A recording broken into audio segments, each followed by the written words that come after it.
Good afternoon, friends, and welcome to what should be a very thought-provoking and delightful session. Anyone who's been a regular at these conferences over the years knows that the two gentlemen to my right need no introductions, but I am Father Bill Daly. I'm far more obscure than they, so I'll tell you who I am first. I direct the Notre Dame Newman Center for Faith and Reason at Cardinal Newman's University Church in Dublin, Ireland. I've just eliminated my Irish accent for the afternoon and trying to sound Midwestern.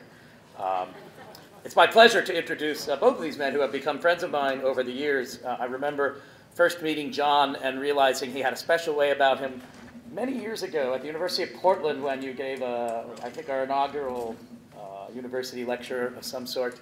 And I complimented on the lecture, and he said, well, thank you. It was meant to be improving. I, of course, mean that in the transitive sense. And he's been trying to improve me ever since, and I'm not sure what his success is, but the faults lie with me. John Haldane of the University of St. Andrews and of Baylor University. John is the J. Newton Razor Senior Distinguished Professor of Philosophy at Baylor University in Texas. Since 1994, he has been Professor of Moral Philosophy at St. Andrews. Since 1984, he has been the director of the Center for Ethics, Philosophy, and Public Affairs, CEPA, and is the former head of the School of Philosophy, Anthropology, Film, and Music. He continues part-time as a professor of philosophy at St. Andrews and as co-director of CEPA. Besides his positions at Baylor and St. Andrews, he has held the Royden Davis Chair in Humanities at Georgetown in Washington, D.C., has been Stanton Lecturer at Cambridge University, Gifford Lecturer in Aberdeen University, Joseph Lecturer at the Gregorian University in Rome, and MacDonald Lecturer in Oxford University. All these lectures were improving. He has also held fellowships at the universities of Edinburgh, Oxford, Pittsburgh, and Notre Dame, and is a permanent research fellow of the Center for Ethics and Culture here at Notre Dame, as well as a senior fellow of the Witherspoon Institute in Princeton. His books include Faithful Reason and Reasonable Faith, Seeking Meaning and Making Sense, and The Church in the World. The title of Professor Haldane's paper today is Art and Depravity. Professor Haldane.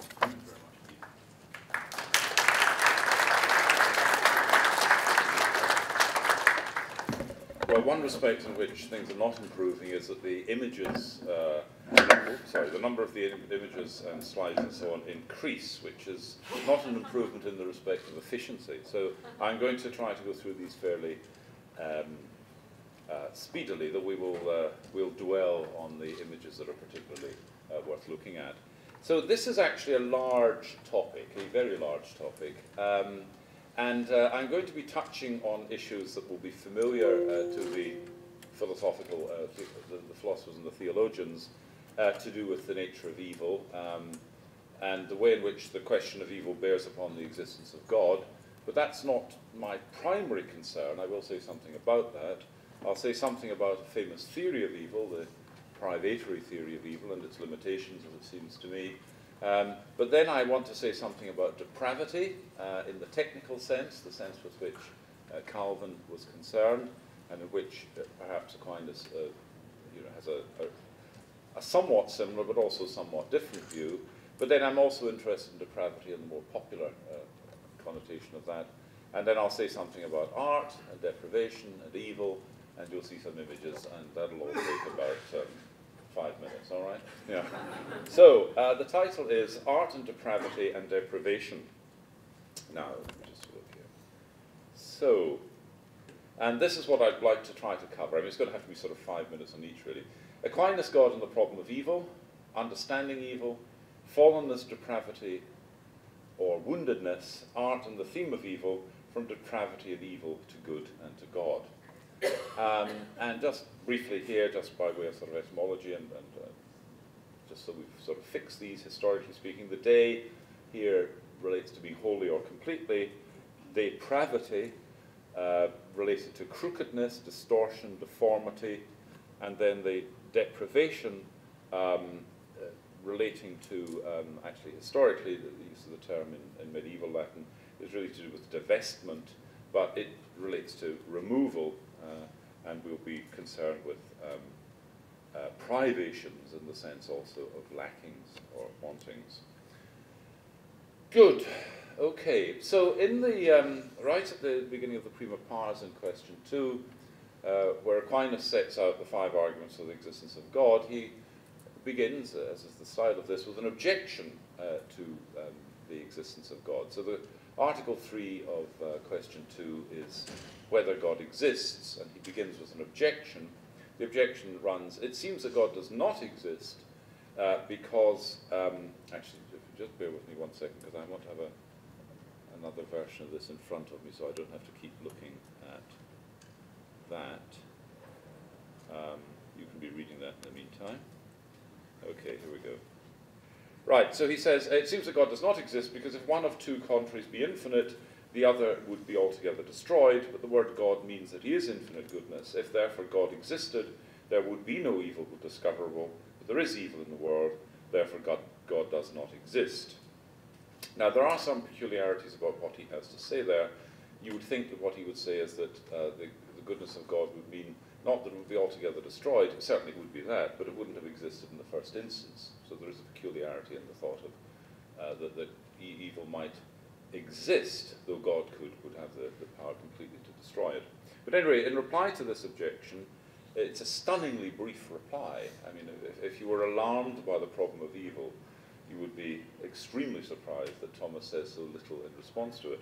And what he says, half of it consists of quoting Augustine. He says, as Augustine says, since God is the highest good, he would not allow any evil to exist in his works, unless his omnipotence and goodness were such as to bring good even out of evil. This is part of the infinite goodness of God, this is Thomas himself speaking now, that he should allow evil to exist and out of it to produce good. Now, this is a quite different defense or reconciliation of God's goodness with evil, which is that God's goodness is such that he brings out of evil some good, and he wouldn't allow the evil to exist, but for the sake of bringing out some good. Whereas what we might expect in reply to the objection would be the denial that there is any evil at all. And of course, in fact, those of you who know what Thomas goes on to say, and we'll see this in a minute, he does seem to deny, at least in one sense, that there is any evil. At least he denies that evil is a something. So when he turns to talk about the distinction of good and evil, he says, one opposite is known through the other as darkness is known through light, hence also what evil is must be known from the nature of good. Now we've said above that good is everything desirable, and thus, since every nature desires its own being and its own perfection, it must be said also that the being and the perfection of any nature is good. Hence, it cannot be that evil signifies being, or any form or nature. Therefore, it must be that by the name of evil is signified not a something, but the absence of a something, the absence of good or being, because of Thomas's subscription to the medieval doctrine of the convertibility of the transcendentals. Something is good insofar as it has being, insofar as it has being, it's also beautiful. So the good and the beautiful and the true and being are convertible. So therefore it must be that by the name of evil is signified the absence of good, the absence of being. So evil is not a something, it's a lack of something. And this is what is meant by saying that evil is neither a being nor a good. For since being as such is good, the absence of one implies the absence of the other. So here he seems to want to respond to the challenge by saying there isn't an incompatibility between the existence of God and the existence of evil, because evil doesn't exist. Whereas what he actually says in the first thing that we saw was that God permits evil to exist for the sake of some good. Now, formally there's not exactly a contradiction there, but there is some tension in the two different kinds of answers that seem to be suggested. Now, this response that he draws from Augustine in what we've just seen amounts to what we might call privation theory, and it's going to treat of two different kinds of evils. On the one hand, natural evils, on the other hand, moral evils, roughly as follows. So what you'll say is something like this: wherever it's apt to speak of such, there is a further, of natural evil, there is a further description of the situation that explains what this consists in and shows how it arises, because one thing is securing its well-being at the cost of that of another, cats eating mice, bacteria consuming apples. Or the proper development and flourishing of things impeded by external or internal factors, such as a shortage of a necessary element or a superfluity of it. A plant can suffer from too little water and from too much. So, in order to show such things are bad, one needs to advert to certain goods, the presence of actual goods, the cat satisfying its appetite, let's say, or the absence of anticipated ones, the mouse growing to maturity. Now, I want to hold on to this, what's in green here. In order to show such things are bad, one needs to advert to certain goods. I think that's correct. But that's something less than the privation theory. The privation theory is going to say that evil is not a something, it's always the absence of a good. I think that evil sometimes is a something, an actuality. But I also think that in order to show that such things are bad and why they're bad, one needs to advert to certain goods, and we'll see what that might involve. So, a privation theory with regard to moral evil is going to say something like this. Moral evil is a deficiency with respect to reason, emotion, and will. The virtuous agent discerns his own and others' physical and psychological goods and strives to achieve and preserve them. The vicious agent, by contrast, culpably either fails to discern the good or acts to inhibit or destroy it. But once again, evil is a privation, not a something added to a life, but a lack of what should be there. As it were, what's due with regard to reason, emotion, and will. In this case, certain orientations of thought, affection, and volition. So the moral evil person is not somebody who is possessed of something that others are not. He's somebody who lacks what the virtuous person has. He lacks certain orientations of thought, affection, and volition. And I want to say I think that isn't right, or at least it's not the whole of the story. So, seeming counterexamples to the privation account. Well, for natural evil, the seeming counterexample would be pain, or a counterexample certainly, and for moral evil, malice. So let me say something briefly about pain and malice. Now, privation theorists are going to have an answer to this, because they're actually, we'll see what it is in a second, but I don't think this answer is adequate. So, attempts to show that these are privations, that's to say absences and not themselves actual qualities, these replies equivocate between relational and intrinsic understandings of qualities. So it may well be the case that pain is bad for the agent insofar as it disrupts his or her function, but it's also bad per se as a state of consciousness. It's a kind of state of consciousness that is and of itself, quite apart from its relation in which it stands to other aspects of an agent's life, it is a bad kind of state of affairs. And actually McIntyre touched on that yesterday when he said that he thought that pain was an intrinsic evil. But I think another intrinsic evil, which he didn't mention, is malice. Malice, again, can be treated as a relational quality. You can think that malice is bad for the patient and agent, inasmuch as it corrupts the soul, impedes, destroys goods, and so on. But it's also bad per se, at least I want to say. It's bad as a state of mind. It's an intrinsically bad kind of state of mind that can't be fully accounted for in terms of representing it as simply the absence of a perfection. It's not merely the absence of a perfection, it's the presence of a serious evil. Now, G.K. Chesterton, some of you will know this, comes right on page 1 of Orthodoxy. Modern masters of science are much impressed with the need of beginning all inquiry with a fact. The ancient masters of religion were quite equally impressed with that necessity. They began with the fact of sin, a fact as practical as potatoes. Whether or not man could be washed in miraculous waters, there was no doubt at any rate that he wanted washing. This, by the way, is Chesterton really, I think, in his high point. My own view about Chesterton is that he declines as he grows older. I think that his play with paradox and so on becomes rather glib later in his writings. But this really is Chesterton at his best, I think. Some years ago I coined the phrase Chesterholics. Chesterholics are people who imbibe a little too frequently and too extensively in the writings of Chesterton and lose their sense. But at any rate, he never lost his sense. But he continues, but certain religious leaders, not mere materialists, have begun in our day, actually this sounds like an extract from Michael Voris and churchmilitant.com, doesn't it? So certain religious leaders, not mere materialists, have begun in our day not to deny the highly disputable water, but to deny the indisputable dirt. Certain new theologians dispute original sin, which is the only part of Christian theology which can really be proved. And then he continues, the strongest saints and the strongest skeptics alike took, now notice, took positive evil, as the starting point for their argument. If it be true, as it certainly is, that a man can feel exquisite happiness in skinning a cat, then the religious philosopher can only draw one of two conclusions.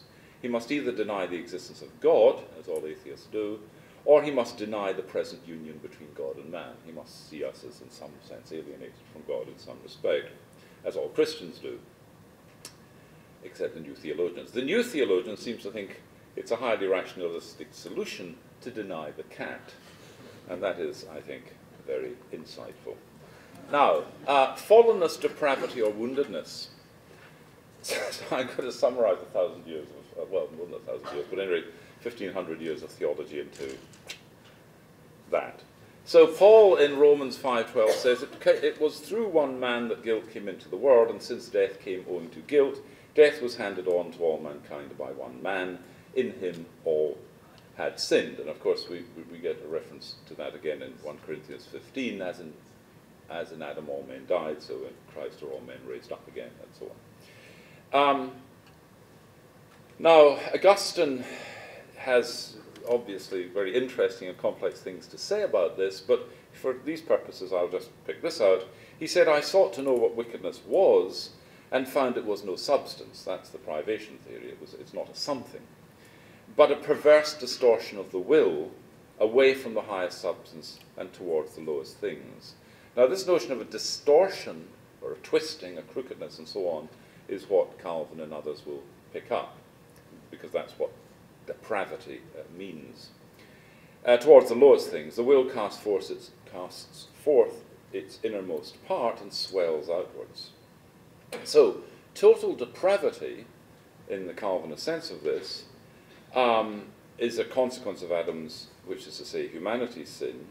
Every human being has a fallen nature and is thereby ensnared in sin and in its effects, and without grace is unable to choose the good and God. That's essentially the Calvinist doctrine in brief. Now, the difference between those Lutherans, Calvinists, and Arminians and others who subscribe to the doctrine in their accounts of how the difference is in their accounts of how grace remedies or compensates for this perversion or twisting or distortion of human created nature. Now, it's often said, well, that's a Calvinist doctrine, total depravity, and so on. But actually, that may be the case, and it's associated perhaps double predestination, but another topic. But actually, Thomas Aquinas himself says things that tilt in that direction. And he could hardly, I think, say otherwise, given that his source for these reflections is Augustine. He says, evil cannot wholly consume good. To prove this, we must consider that good is threefold. One kind of good is wholly destroyed by evil, and this is the good opposed to evil, as light is wholly destroyed by darkness, and sight by blindness. Another kind of good is neither wholly destroyed, nor diminished by evil, and that's the good which is the subject of evil, the thing in which evil resides. For by darkness the substance of the air is not injured. This is what the medium of light, but the medium is not damaged. But then this is the relevant one. There is also a kind of good which is diminished by evil, but is not wholly taken away.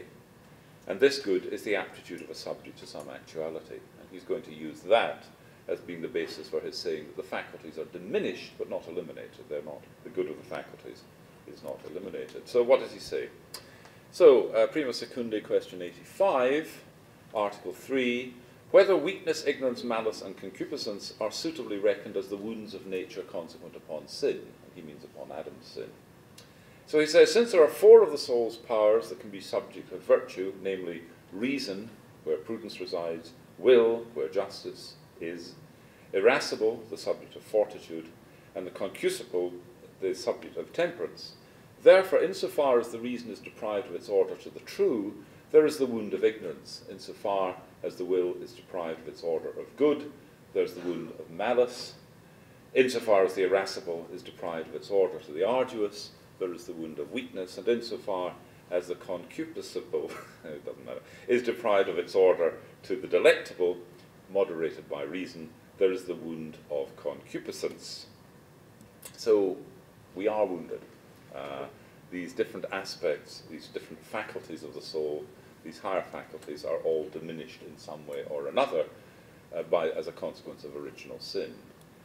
It's not total depravity, we're not entirely incapacitated, but they are significantly diminished. And I think this is an important fact in explaining and taking account of and considering the remedies for sin. When I say the remedies for sin, I don't mean the supernatural remedies, which is grace, but I mean the natural remedies for the natural effects of sin. Somebody here, I think, can help me with this, I hope, not now, but tell me afterwards. I once wrote in something that Augustine speaks of the effects of original sin as in terms of the darkness of the intellect, the disturbance of the passions, and the irresolution of the will. And after I'd written this, somebody said, could you give me that quotation? Could you give me the source in Augustine? I've not actually been able to find it. So if somebody can, I mean, that's the gist of it, but if somebody can actually find the passage, I'd be extremely grateful. I sometimes do this from time to time, make up, not knowingly, but make up quotations from great figures. Right. Now, he continues on the question of the distinction of good and evil, but I'm going to skip. You're one behind on the screen. Yeah, I was going to say, what happened there? Did I jump? No?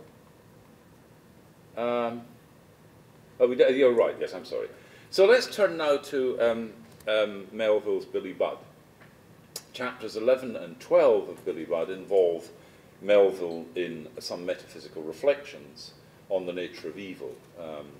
His case study is Claggart, a malevolent figure in the narrative and the cause of Budd's ultimate tragic execution.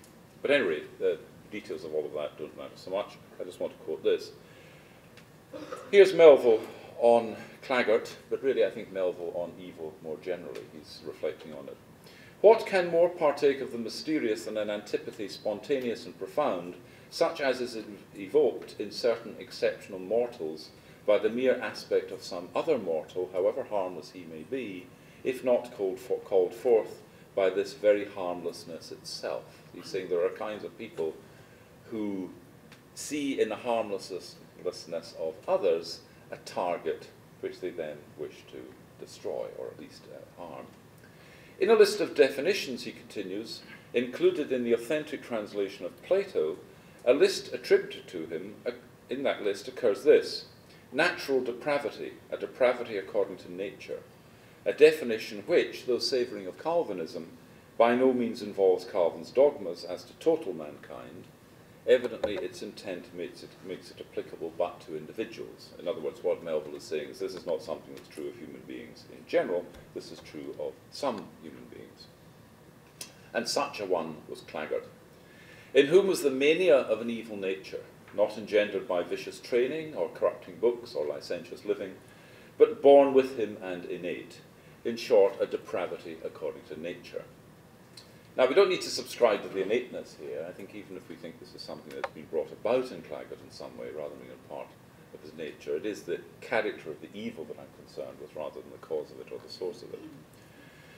And he continues in the next chapter, with no power to annul the elemental evil in him, though readily enough he could hide it, apprehending the good, but powerless to be it, a nature like Claggart's surcharged with energy, as such natures almost invariably are, what recourse is left to it but to recoil upon itself, and like the scorpion for which the Creator alone is responsible, act out to the end the part allotted it. So this is a kind of pure evil agency. So very briefly, not so much summarizing, but taking some part of that and then projecting it forward, I think what to say about the nature of moral evil that at least involves these things. The malicious one gets pleasure from the suffering of others and suffers in contemplating their pleasure. The malicious one desires to cause suffering because it erodes the good of life and causes the victim to value life less. And following from that, the malicious one sees and hates the goods of life and wants the victim to abandon them also, to give up, to die to goodness. That's what the malicious one wants to do. They want to destroy in the other the appetite for life by making the other want to forsake life because of the miseries to which they've been reduced by the predations and so on of the evil one. Now, what have I got? 5 minutes or something like that? 10 minutes, all right, here we go. So, just briefly, I'll return to this, but very briefly, here in the Summa, Prima Pars, question 39a8, Thomas picks up, as he often does in the Summa, something he's written elsewhere. A lot of the Summa was written for other purposes in other contexts, so he's kind of plagiarizing himself. But he draws on his commentary on the divine names and of Pseudo Dionysius. And he says there that beauty includes three conditions: integrity or perfection, proportion or harmony, and then brightness or clarity. Now, it's standardly rendered, the claritas is standardly rendered as colourfulness, partly because he goes on to say whence things are called beautiful which have a bright colour. But I think his putting in there having a bright colour is just meant to be illustrative, as it were, of something more general. What I think he's actually talking about is manifestness of qualities. And in fact, claritas, in its original usage, has that sense of being something being clearly manifest or well-defined and so on. And colour may do that, and light may do that, and the medievals were particularly preoccupied with light. Now, you might think, well, yes, okay, that's fine, that's Aquinas on beauty, and here is Aquinas himself made a subject of beauty, or at least embedded within a beautiful artwork. This is Ferenzi's Triumph of Thomas Aquinas. Some of you have seen this, no doubt, in the Spanish chapel in Santa Maria Novella in Florence, 1336, so in the next century after Thomas's death. Here again from Florence, but now from the Carafa Chapel, is the Triumph of St. Thomas over the heretics. If you just, oh sorry, you're not seeing that, I'm watching them here, you're not seeing them at all, that wouldn't be very clever, would it? If you look here, this ornate work here, partly of course it's replicating features of the actual surface, the articulated surface of the chapel itself, not just the painted, depicted ornamentation, but the actual ornamentation adjacent to it. But in some ways, if we look at that and then look at something earlier from previous, at least the previous century, maybe 150 years prior to that, what we can see here, sorry, is this preoccupation very much with symmetry, and we can see how this sort of might satisfy the Aquinian definition in terms of harmony of parts in one thing and another, and clarity of form, and so on. Here's a, yeah, I'll jump over those. Now, let me turn to depravity in art in another sense. So Stanford University a few years ago, not that long ago, had an exhibition called Sympathy for the Devil, Satan, Sin, and the Underworld. Some of you will get the reference to the first part of that, which is a terrific Rolling Stones song, Sympathy for the Devil. I used to drive my parents absolutely insane by playing that very, very loudly when I was about 17. The house just reverberated to the drums, and then Mick Jagger singing for about 9 minutes, Sympathy for the Devil. I hoped that would upset them. I think whether it did or not, I think it certainly didn't, well, it may have entertained them in a sort of second-order sense. They might have thought it was entertaining that I was being a bit of an idiot, but anyway, that's another matter. So Satan, Sin, and the Underworld, and of course there is a bit of a fascination with the satanic. The British gay newspaper Pink News had an article to say that there's a growing interest in Satanism among gays. Whether actually Pink News probably should have been running that story, I'm not exactly sure, but anyway, they chose to do so. And this kind of thing has become more common. There is an interest in this Baphomet and so on, the sabbatic goat. This is a slightly sinister image because, of course, what we have here is a sort of innocent children looking up here at this imagery, sometimes associated with Satan. Now, I'm going to have to be very quick. Goya, in the Disasters of War, here represents, as a whole, a series of 82 engravings. But in this particular, one, what he's concerned with is the mutilation by Spanish guerrillas of the bodies of French soldiers. This, by the way, is absolutely standard in warfare. Some of you will, I think, probably know stories of American troops returning from abroad who've had to have, bags full of human ears, for example, removed from them and so on. It's quite common, actually, in war for people to mutilate the corpses of their enemies. I mean, it's done by all parties at all times. Quite why it is an interesting question. Here are the Chapman brothers. I don't know if anybody knows the work of the Chapman brothers. Does anybody know the work? This is about the only Chapman brothers images I could possibly show in this setting. If you want to see how far it goes, then you just need to look them up yourself. I will actually show one other Chapman brothers piece. So this is just a sculpture after that. This is a detail from Cranach's copy of Hieronymus Bosch's Last Judgment. But you can see the sort of contortion of the figures on the left-hand side here. And here's another piece by the Chapman brothers. DNA zygotic. And there's clearly something of the macabre and the horrific in this. Their imagery just gets more and more extreme in a way. Quite often, and you'll probably know this if you've seen it, there are groups of children with vaginas for mouths and penises for noses, and you can imagine where all this ends up and such like, in sort of grotesque sexual congress among infants whose faces have been turned into sexual body parts and things of this sort. And you might think that's pretty much depravity in art. This is the Last Judgment of Bosch, from which we saw detail. And, of course, what the figures who were represented in that detail are the kind of victims they're victims of their own sin, but they're people who are being judged by God, certainly not being celebrated in any way. And that brings us into a genre of the sort of the great day of his wrath. So evil is going to be dealt with by God through the punishment of the evil. And so that's a kind of redemptive role for art, which is to sort of remind us of the price that we pay for our evil. But I want to just very briefly, I'm sorry, I'd have to be very quick, I know that, but I'll be very, very briefly just to take a slightly different direction in art. The figure on the right you might recognize. The figure on the right is Lucifer. The figure on the left you might not recognize. The figure on the left is Lucifer. Lucifer, I don't know how much people will know this, but the Lucifer is the morning star. And this is a cherubic individual casting light down upon the earth, right? Pouring light down upon the earth. So this is the figure of Lucifer in one incarnation as the morning star, pouring light down upon. So a benign figure, something to be celebrated, something to be welcomed, and so on. On the right-hand side is Lucifer as the disobedient angel. Now, what I was going to talk about, or what I would like to talk about, but it's my fault, I just don't have the time to do so, though I was just saying to Ed Fazer that, where's Ed? I just saw you. Yeah, that I'm going to be giving a talk in Los Angeles, in Hollywood actually, in 3 weeks' time, called Darkness Over the City of Angels.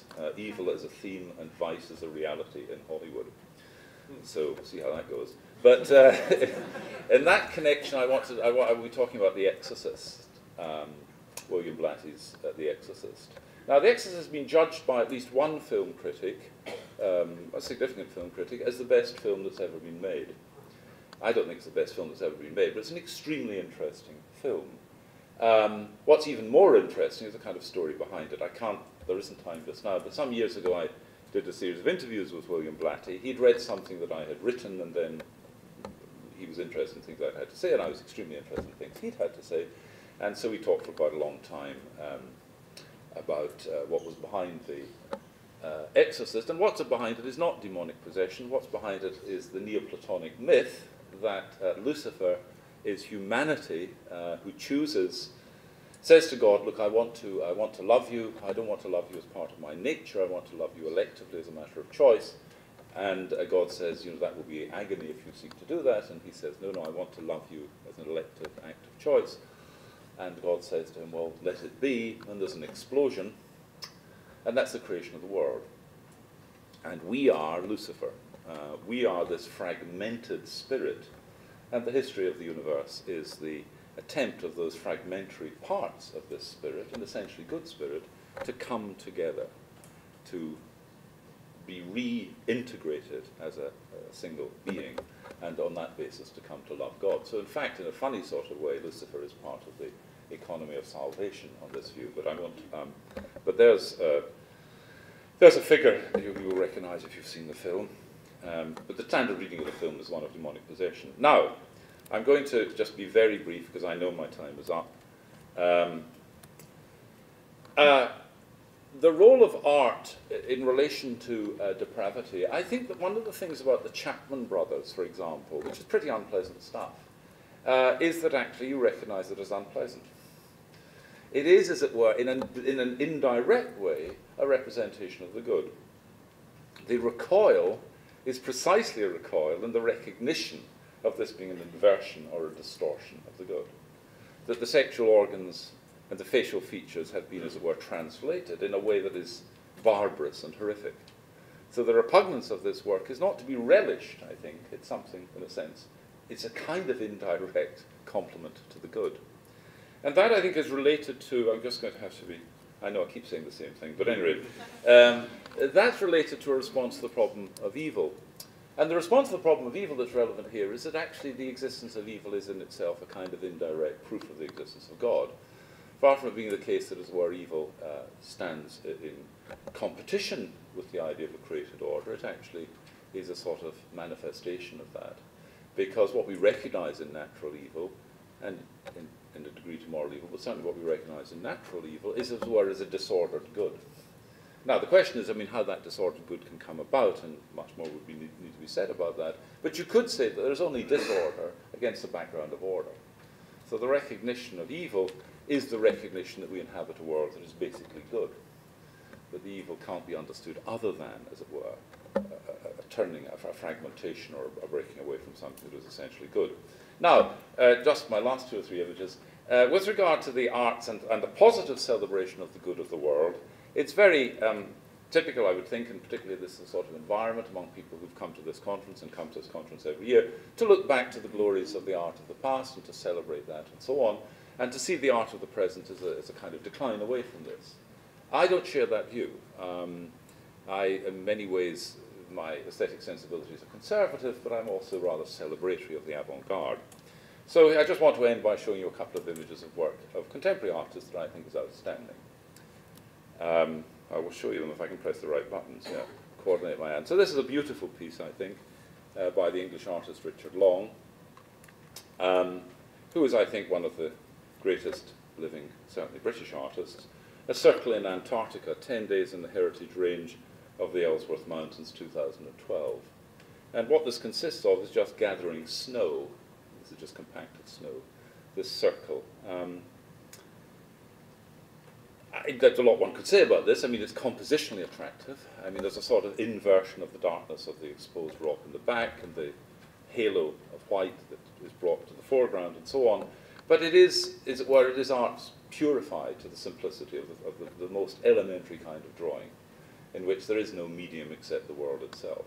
The world is simply picked up and replaced in ways that I think are stunningly poetic and also, I think, extremely insightful and also celebratory of the good of life.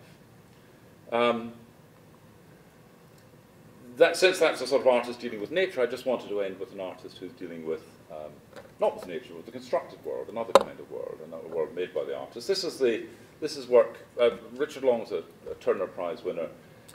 Turner Prize, very important art prize in the art world.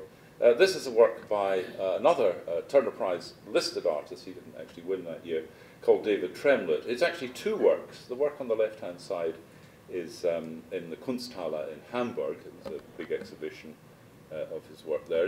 He's drawn on the walls, essentially, and created a series of real and seeming structures there.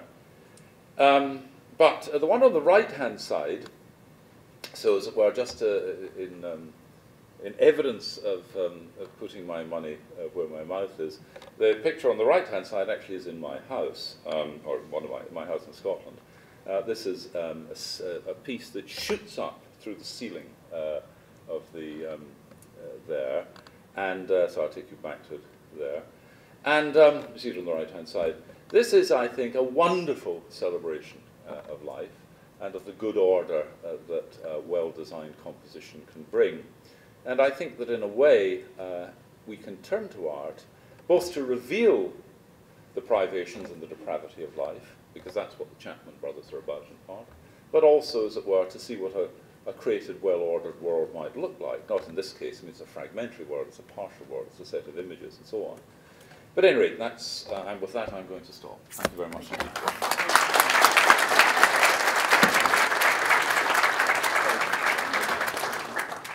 Thank you very much, John. Our next speaker is a fascinating and delightful friend of the Center and of many of us here, and with a fascinating story. And I only think of Abe in terms of beauty and deliciousness, and so the title of his talk today I find jarring.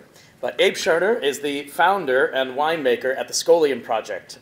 You can talk to him afterwards about that, but it's a winemaking project that makes delicious wines served in some of the best restaurants in the world, and occasionally in South Bend as well. Before he was a winemaker, Abe taught as a tutor in classics at St. John's College, the great book school in Annapolis, Maryland, having received his doctorate in ancient Greek philosophy at the University of Toronto. Philosopher, winemaker, friend, about to speak to his friends about Baudelaire, the aesthetic experience of disgust. Abe Schoener.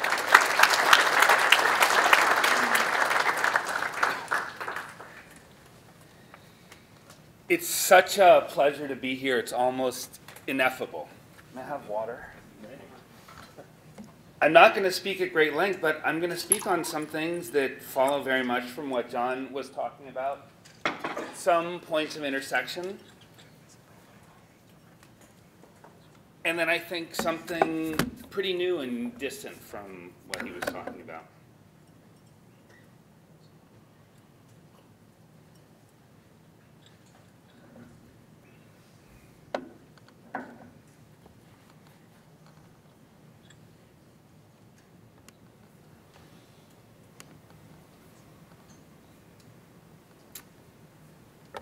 The talk is in 5 parts, and they get shorter and shorter.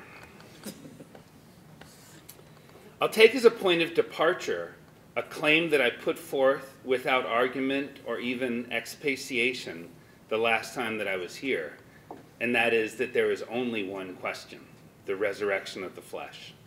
Let us dive in. Baudelaire is the supreme poet of worms, of the creatures that devour the flesh after death. And in this respect, his oeuvre belongs to the forefront, or brings to the forefront, a question that is difficult to think through. What is the relation between the eternal flesh and the flesh that is consumed by worms, or the flesh that is consumed by birds and dogs in another poetic universe? Let me put this another way. It is a task of paramount importance for many peoples, including pagans, to think through the relation of an eternal soul to a corruptible body. The doctrine of the resurrection of the flesh insists that we cannot simply cast the body aside in our contemplation or celebration of the soul. The first section, the poet of worms. Baudelaire, a poet who scandalized his contemporaries, who was fined for publishing elegant obscenities in verse. He addressed the devil in apostrophe without hesitation. He surveyed the depravity of his friends and neighbors with equanimity and embraced their state as his own. I cite him neither to attack nor to celebrate him, but because of an indelible image that he created. I had many poems of his in mind, and perhaps a lengthy discussion of what it means to take delight in things that are disgusting, perhaps what it means to celebrate depravity. But our leader, Carter Sneed, asked me not to fail to speak about one poem in particular, a poem entitled Une Charogne. It's very hard to translate. There's no direct parallel to it in English. You might say a piece of carrion, something like that. It's not exactly the same as carcass, and it's pretty different from corpse. Une charogne. I said to Carter, no, there are other poems that I'm more interested in, thinking, no doubt, that his choice was too obvious. And then as I began writing, I was drawn ineluctably to this poem, and it is now exclusively what I want to address. I must quote it in full, and I'll do so from a very good translation written by Jeffrey Wagner in 1974. He translates the title charogne as a carrion. Do you remember the thing we saw, my soul, that summer morning, so beautiful, so soft, at a turning in the path, a filthy carrion on a bed sown with stones, legs in the air like a lascivious woman, burning and sweating poisons, opened carelessly, cynically, its great fetid belly. The sun shone on this fester as though to cook it to a turn, and to return 100-fold to great nature what she had joined in one. And the sky saw the superb carcass open like a flower. The stench was so strong that you might think to swoon away on the grass. The flies swarmed on that rotten belly, whence came out black battalions of spawn, flowing like a thick liquid along its living tatters. All this rose and fell like a wave, or rustled in jerks. One would have said that the body, suddenly loose of breath, lived in its procreation. And this world gave out a strange music, like flowing water and wind, or a winnower's grain that he shakes and turns with rhythmical grace in his basket. The forms fade and are no more than a dream, a sketch slow to come on the forgotten canvas, and that the artist completes only by memory.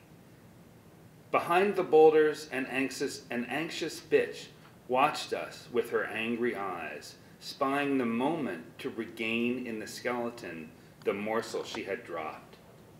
And yet you will be like this excrement, this horrible stench, O star of my eyes, O sun of my being.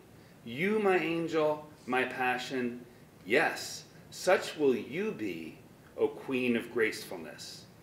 After the last sacraments, when you go beneath the grasses and fat flowers, moldering amongst the bones, then, my beauty, say to the vermin which will eat you with kisses, that I have kept the shape and divine substance of my decomposed loves. Let's go back to the beginning and make sure that we grasp the image. Two lovers strolling turn a corner. They meet a corpse, its legs in the air, in the midst of vigorous decomposition, at the hands of flies and worms. And what kind of corpse? Baudelaire never says specifically. The French word is used almost exclusively of animal corpses, though there are a couple of very interesting usages only in poetry where it looks like it's contrasted explicitly and precisely with the human soul that lives after death, but only in these two uses. Otherwise, it's always an animal body. Its legs are up in the air like a lascivious woman. This makes me think that it must be a four-legged beast, since it would be very difficult for a two-legged human corpse, supine, to maintain this position. The jackknife legs, even in rigor mortis, would tip the whole downwards. But we will see why and in what way this distinction, whether it's an animal or a human, whether it's two legs or four, why this is not crucial. I'm going to repeat some of the poem. And the sky saw the superb carcass open like a flower. The stench was so strong that you might think to swoon away upon the grass. The flies swarmed on that rotten belly, whence came out black battalions of spawn, flowing like a thick liquid along its living tatters. The forms fade and are no more than a dream, a sketch slow to come on the forgotten canvas, and that the artist completes only by memory. What is crucial for me are the images of indistinctness. The insects turn the well-organized form of the original body into something flowing and indistinct. The whole is in motion. A certain kind of life and a certain kind of living motion has replaced the original motion of the original whole.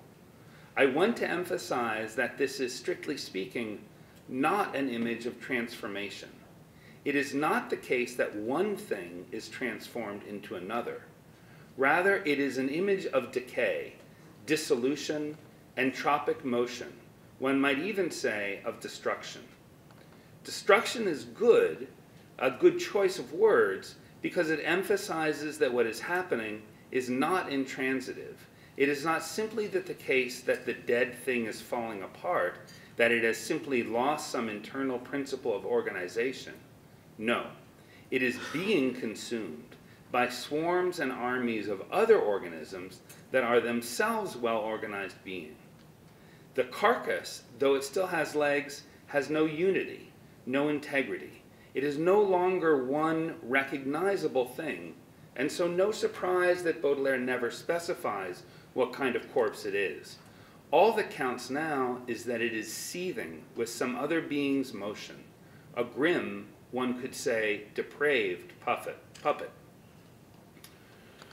One could be surprised that Baudelaire deploys this image to make some kind of point to his beloved, that she too will suffer this fate after the last sacraments, that like this mere carrion, she too will be devoured by worms who will consume her. Her, he says. He doesn't draw a distinction between her and her body. He never uses that word. And that she will be devoured with kisses. He uses an explicitly sexual word, baiser, which means screwing much more than it means kissing. He also says that he will be the guardian and preserver of her divine essence, as he is for all of his decomposed loves. There's so much to attend to here. One must note from the beginning that our author makes no effort at all to make himself likable, neither to his beloved nor to us. One should also note that this poem places itself in a long tradition of poets opposing the immortal fame of their poetry to the merely carnal and transitory beauty of their beloveds. But one must also especially note how Baudelaire creates this context, summons up the tradition, brings it to our attention, and then sidesteps it completely, because he makes no claim about his poetry or its power, especially not its power to preserve, nor does he even claim that he can somehow preserve the divine essence. I'm going to quote again. Yes, such will you be, queen of gracefulness, after the last sacraments, when you go beneath the grasses and fat flowers, moldering among the bones. Then, my beauty, say to the vermin, which will eat you with kisses, that I have kept the shape and divine substance of my decomposed loves. He does not claim that he will preserve or even proclaim her beauty. He merely says of her form and essence that he has kept it. What in the world does he mean by this? Such a strange claim. I'd like to turn to another translation, also very good but less literal. Its departure from what I take to be Baudelaire's literal meaning in French might help illuminate this strange claim. This is from a translation from 1909 by Jack Collins Squire. When thy sweet flesh the worms devour with kisses, tell them, O beauty mine, of rotting loves, I keep the bodily blisses and essence all divine. Of rotting loves, I keep the bodily blisses and essence all divine. What if the translator is exactly right, and Baudelaire is not opposing her mortal form to her divine essence? Baudelaire never says explicitly anything like bodily blisses in the French. But what if the translator were exactly right, and this is in fact what Baudelaire is keeping, merely in his memory? While they rot, he keeps in his mind the departed beauty of his beloveds and the pleasures he derived from them. I think that this is in part correct, that the translator has brought to bear an excellent insight. Baudelaire is not opposing the body to a non-corporeal divine essence. And there is perhaps nothing surprising about this. I mean, imagine, newsflash, Baudelaire does not believe in an immortal soul. But I think that in his amazing pride and self-regard, he goes further than this. Don't be mistaken. I love Baudelaire, and I did not accept this assignment from our leader grudgingly, nor with the intention of sandbagging our poor author. But one must concede that he has no humility about the role of the poet, about his elevation, and about his suffering in the midst of the herd. I cannot imagine that in this poem, set so squarely in the tradition of witness and tremble at the power of my poetry, O poor piece of flesh. I cannot imagine that at the culmination of this poem, Baudelaire is not thinking of the power of his poetry. And what has he accomplished in this poem? Not the celebration of his beloved's beauty or grace. He has portrayed in a way that Carter Sneed, for one, will never forget. He has portrayed the verminous dissolution of a stiff-legged corpse, an image of pyrotechnic brilliance. This is precisely what Baudelaire means when he says he has kept the form and divine essence of his decomposed beloveds, that he has demonstrated that the truth of the body is not the soul, nor even the memorable form of corporeal beauty. The truth of the body is nothing but rotting flesh. The divine essence is the inevitable transformation into squirming larvae and pestilential stink. Here is a man, a powerful poet, who truly delights in what disgusts. There are many traces of it elsewhere in his writing, from the prefatory poem to the reader onwards. But this image is his unblinking beacon. The longest section is now over, section 2, the aesthetics of disgust. What does it mean to have a taste for what disgusts? And what if this taste is not a mere posture, a pose meant to scandalize parents or impress tedious classmates? Disgust is, of course, from the Latin word for taste, gustus, not in the sense of good taste in literature or music, but in the sense of flavor. At the root of such aesthetic judgments are judgments about what we should eat. And I do not mean in any way to reduce this to questions about nutrition or freshness. I mean that the fundamental judgments of taste are what one might call gastronomical. I will not argue for this claim here. I'm merely letting you know what is behind some of my thinking. You know by now that I make wine for a living. In order actually to make a living, I must make very good wine, very good wine. You might suppose that this means, without question, doubt, or further inspection, that the wine must not be disgusting. But you will perhaps be surprised to learn that at this very moment, in New York, Los Angeles, San Francisco, Copenhagen, Paris, Tokyo, but perhaps not in South Bend, there is an ascendant taste for wines that absolutely must embody something of the disgusting in order for these wines to succeed. It is such a pity that I cannot pour examples for you, that there is not some gesture with relation to tasting wine that is both permissible and analogous to quoting verse. But there is not. So you must listen to me describe words to describe in words a gustatory phenomenon. And you know how hard it is to talk about sensations, especially once they become rarefied or embedded in judgments. Imagine good wines that you have tasted. We do not even have to agree on what that means. You just have to have an image or recollection in your sensory imagination. Think about this. Did that wine taste like vinegar? Did it catch at the top of your throat as you swallowed it? To what degree did it smell like very good fresh fruit that had been left out too long?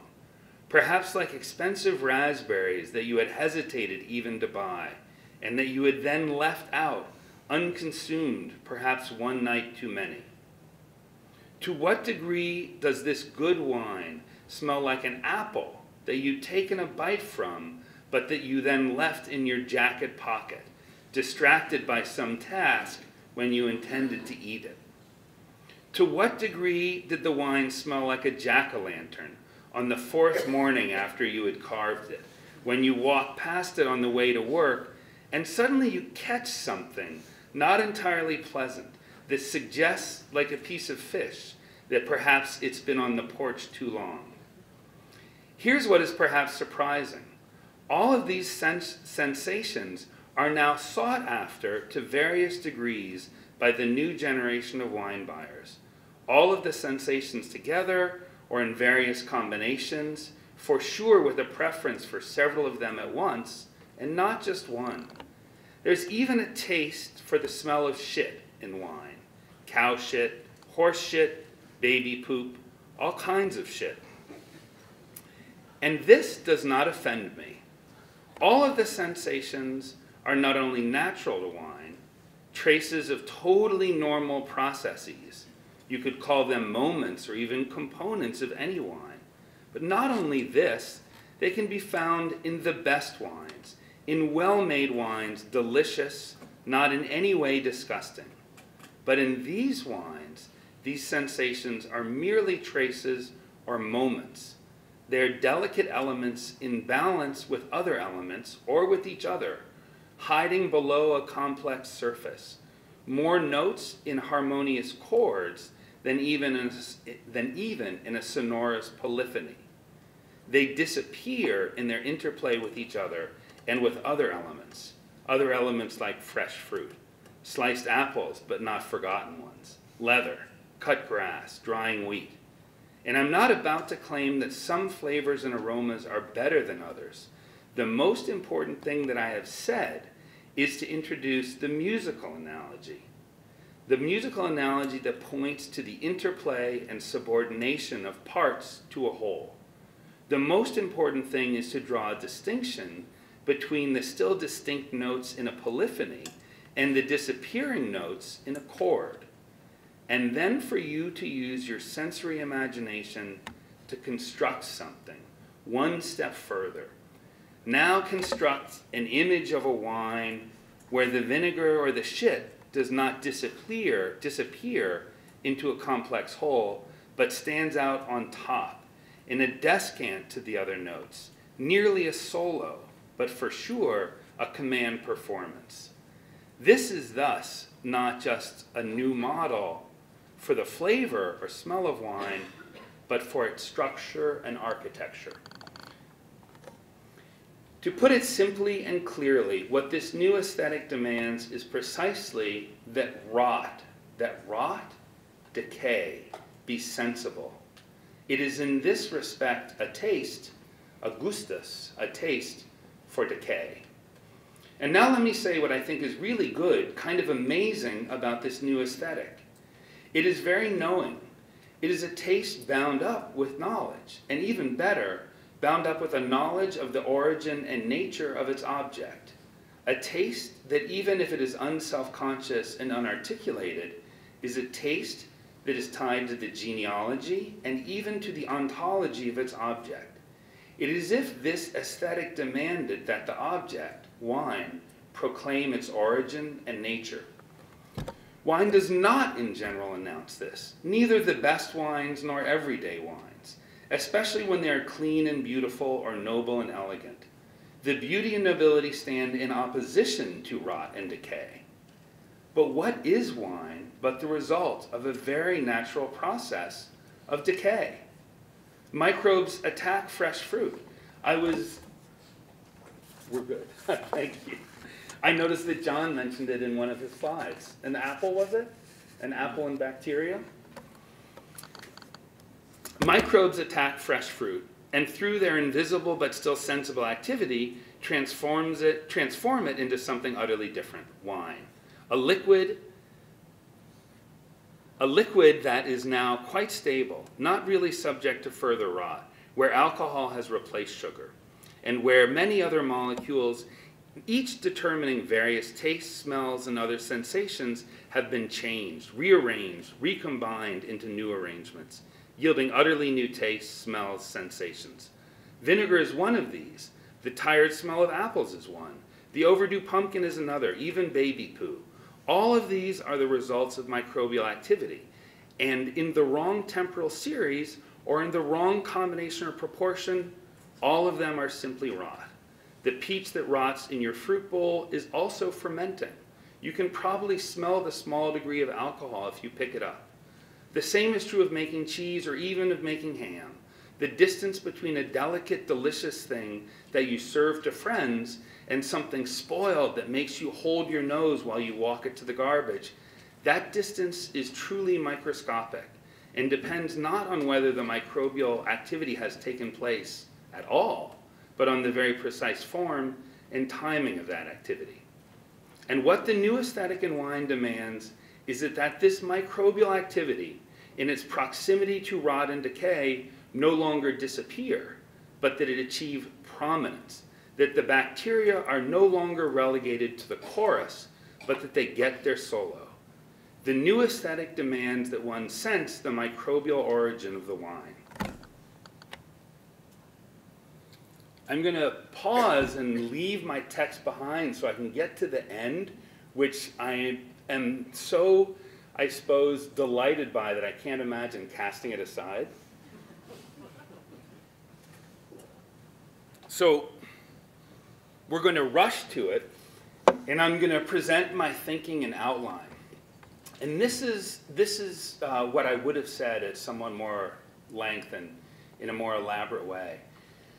I would have said that one of the things that's really interesting about the new aesthetic is that it never asks the wines to age, and there are never any questions about vintages. The wines are consumed immediately without any thinking about when they were made. They're immediate in that way. So there's something for me that's very interesting about the conjunction of two things. On the one hand, that rot is insisted on being made explicit and sensible, but on the other hand, that the wine is somehow taken out of time. Even if you know nothing at all about wine, you must know that people talk about vintages, and they talk about when you should drink wine all of the time. Is it too young? Is it too old? Is it the right time? It's a very interesting thing that this new aesthetic takes something that previously had firmly been within a time horizon and then pulls it out. The next thing that I wanted us to think about is the relation between wine and matzah. Matzah is a bread, a foodstuff, that has very important religious significance, but that is taken on purpose outside of the realm of fermentation. Matzah originates with banishing yeast from the home. And there's a story, I don't know if story is the right word, part of the instruction that is part of the Passover meal is that we eat matzah to recall the fact that the Israelites fled Egypt with such urgency that they did not have time to allow the bread to rise. But if you look at the first time that this is ever spoken of in Exodus, there's nothing about time or haste. There's only an injunction to get the yeast out of the house. But I don't think that this tying of the prohibition against yeast to time is wrong at all. Yeast, like wine, are something that are firmly in time, and rising of bread, just like the fermentation of wine, takes time. And the last thing that I wanted to talk about is the relation between matzah and the miracle at the wedding at Cana. And this is what I wanted to say. Wine is firmly in time when it's part of the classical paradigm. As soon as it moves into the new aesthetic in the way that I described, it somehow falls out of what I think of as its natural home in time.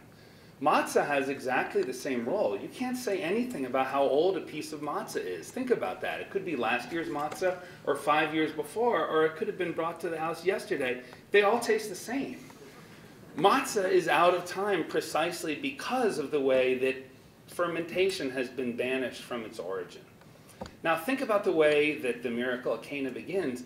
It begins with water, but water that is not there for drinking. It's water for the sake of ritual purification. So in a certain sense, the water could have been part of the realm of food and beverage, but it explicitly begins in the story outside, not strictly outside, since you're supposed to wash your hands before eating, but the water doesn't even begin as a beverage. It's something that is peripheral at best to the world of eating and drinking.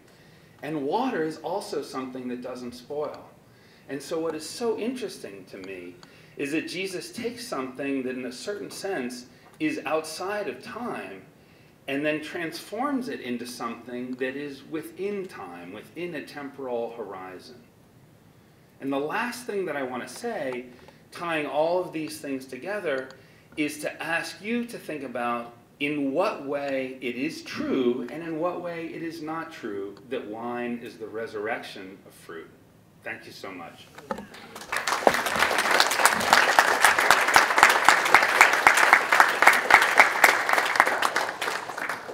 Thank you very much, Abe. We have time for a couple of questions.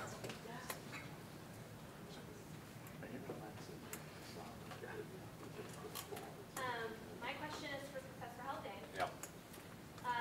Okay, so I'm very interested in what you said about the piece of modern art that's in your house. Yeah.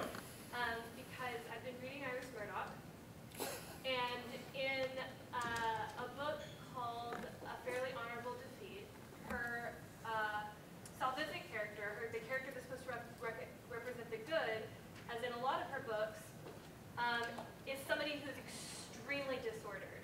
And this house is full of like rotting food, it's really gross, and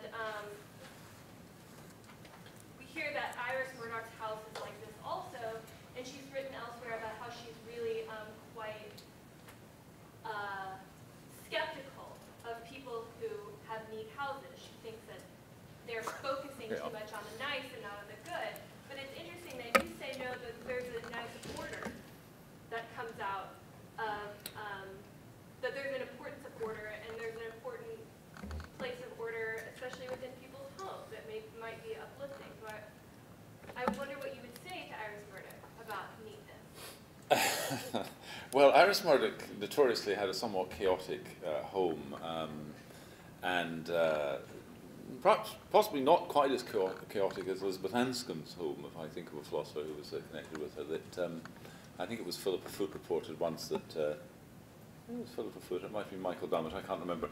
But going to Anscombe's home in successive weeks and watching the mould on a cup of coffee left on the table just get deeper and deeper and deeper. And one of the battles that she had in her life was the Society for the Prevention of Cruelty to Children, who had a tendency to turn up on her doorstep, returning her children to her, and so on. And she thought they were a sort of demonic force. So some academics and some people, just in general, don't give a great priority to what you might think of domestic good order, perhaps because they think they've got better things to be attending to. And maybe they are better things, actually, because, of course, a preoccupation with domestic good order can, be a kind of bourgeois fetish or something of that sort.